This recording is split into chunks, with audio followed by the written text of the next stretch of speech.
Já estamos de volta do intervalo para falar sobre o drama de quem está na fila do INSS. Uma falha de sistema no mês passado atrasou ainda mais as perícias essenciais para a liberação de benefícios. O Bruno sofreu um acidente em janeiro e está afastado do trabalho desde então. Demorou 3 meses para conseguir fazer a perícia do INSS e ainda não recebeu o resultado.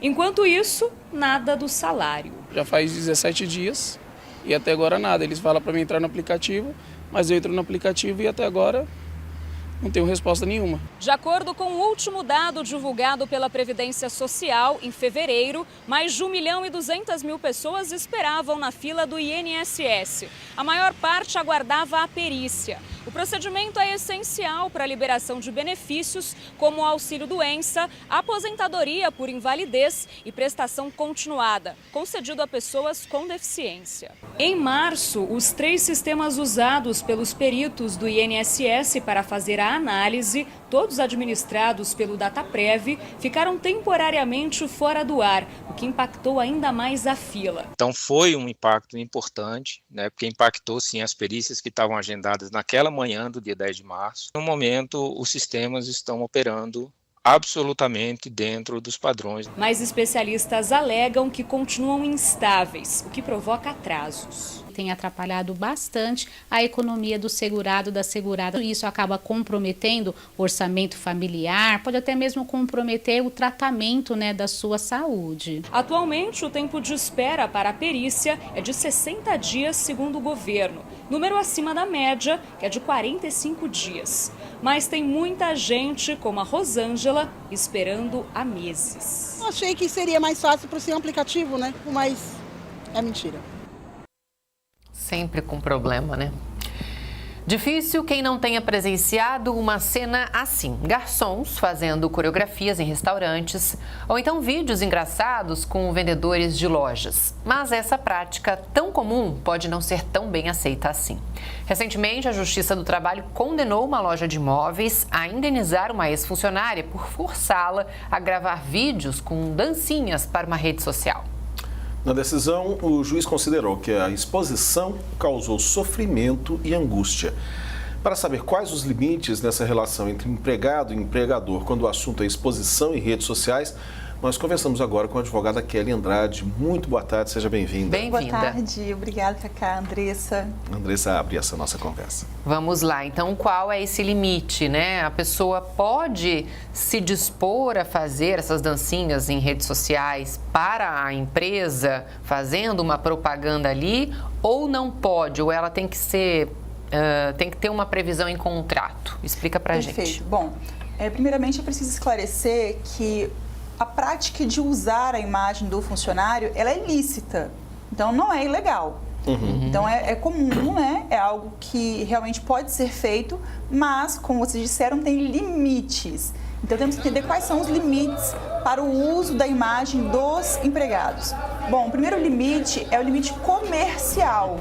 Então aquele patrão que pretende oferir renda, utilizar de forma comercial a imagem do funcionário, ele tem que ter uma autorização expressa do funcionário para isso.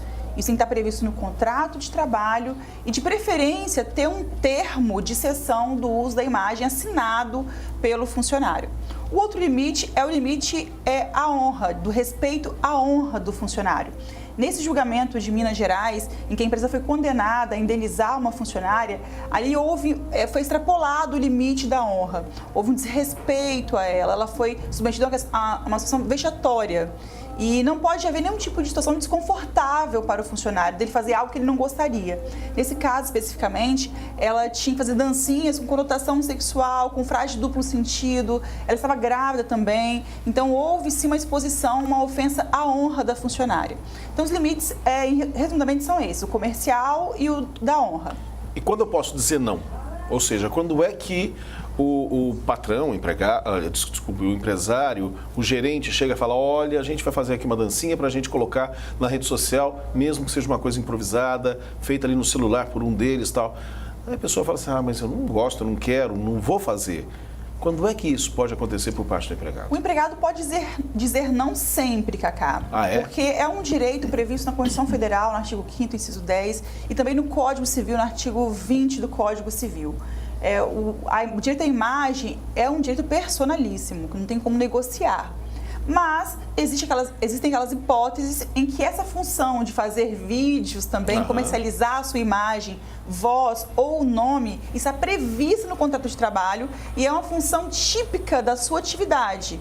Então, sendo assim, não é possível dizer não, porque faz parte do seu trabalho fazer aquele tipo de conteúdo. Deixa eu ver se eu entendi. Por exemplo, digamos que vai haver uma publicidade ou vai haver uma reportagem mostrando uma linha de montagem, ou seja, a pessoa trabalhando ali, atuando, montando uma peça ou eventualmente cuidando de algum tipo de alimento que está sendo produzido.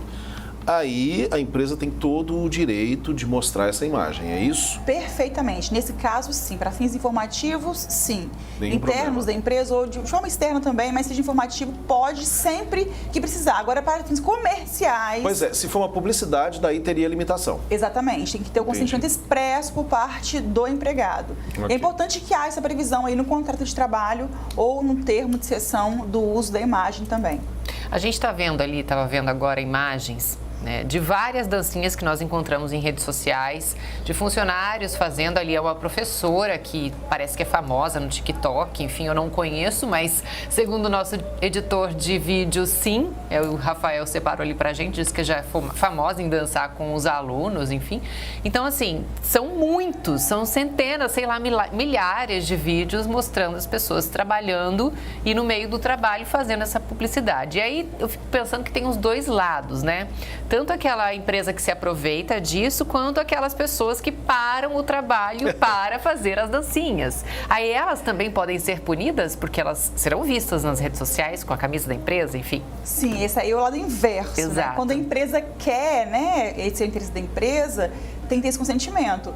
E caso o empregado queira fazer uma dancinha também, é importante que haja algum tipo de autorização por parte do patrão, né?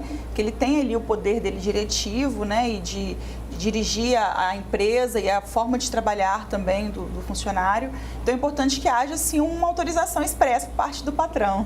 Agora, existem casos, principalmente em casos de lojas virtuais, em que a vendedora, normalmente eu estou falando de peças femininas, que eu acho que isso é muito mais comum no caso de lojas de peças para as mulheres, em que as vendedoras, elas são colocadas na seguinte situação: olha, você tem que se virar aí para vender, e daí elas acabam aparecendo, mostrando mesmo as peças de algumas maneiras.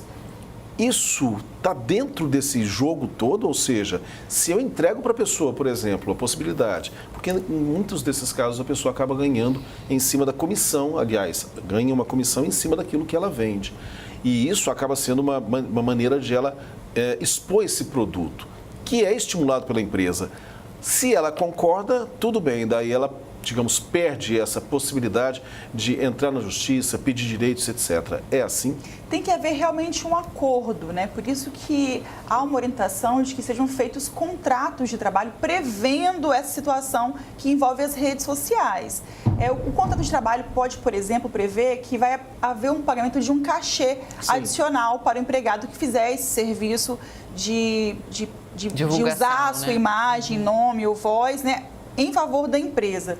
Mas pode prever também que não, que esse serviço está incluído em suas atividades habituais e que a remuneração dela já inclui esse serviço, né?